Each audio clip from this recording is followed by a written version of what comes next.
Hi, it's Guido, and this is Moments with Guido. Today, we're going to talk a little bit about mental health.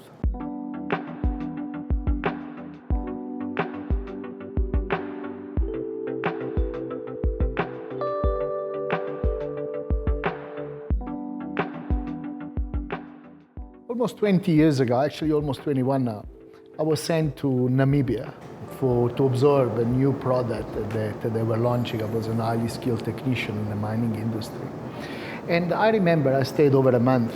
And then after that, I gave a full report. And I remember when I was called in a boardroom to report what my findings were. Obviously, I sat down and I started giving my personal opinions. And I remember that the person, I was a freelance, and the person that sent me here says to me, if I want an opinion, I will ask an opinion. I sent you to observe. And I was highly offended. How dare you send me on the other side of the world for a month and all of a sudden you don't even want my opinion? You know, you could have sent a postman or just somebody with a camera. And I remember he saying to me, put your hands on your nose. And I did so. And he says, what could you see? And I said, nothing. He says, now take the hands away from your nose and put it away. And he says, wow, what can you see? And he says, well, the full hand. He says, that's exactly the point. When you are too close to the problem, all you see is darkness. In order to see better, you have to stand away. And that has been an incredible lesson that has been with me throughout my life.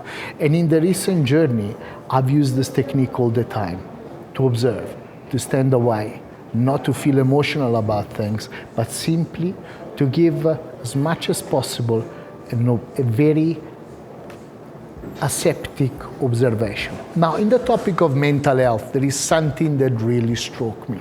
Like the DSM, which is the Diagnostic Statistic Manual, which is pretty much the Bible of every psychiatrist. Well, all the mental conditions are listed, the cluster of symptoms upon what does such a condition are diagnosed, and the various treatment. The first edition came out, if memory doesn't fail me, in the early 1960, and there were 60 medical mental conditions listed.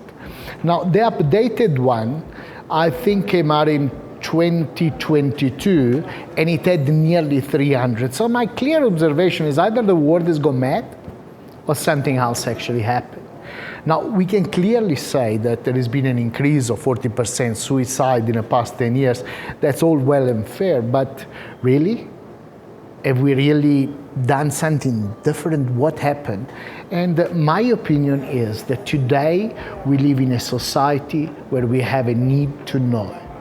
We are meaning-making machine, and we have a need to know. Now, the need to know is more a need to judge, is a need to label, and for as long as we give something a name, at least we can live with it, But are they really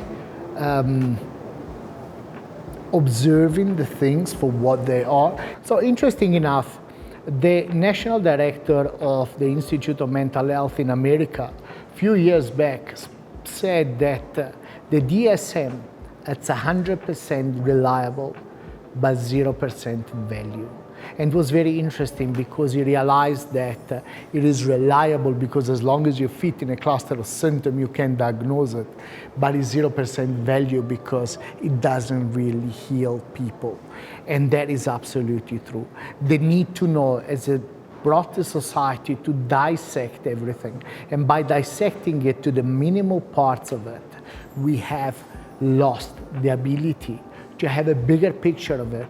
So I just want to give an example. And an example would be, for instance, there is a beautiful narcissistic personality disorder. Now, let's take a step back and let's see who is the most narcissistic creature in the world. Well, a child. A child is narcissist by default. Everything is about him. So a narcissist on his own, is it really a person who evolved into a need to control, into a need to govern everything around him, or is simply a person that need to control comes from his inability to relate with himself? In the next few episodes, let's dive in and see how human beings develop their internal representation. Stay with me.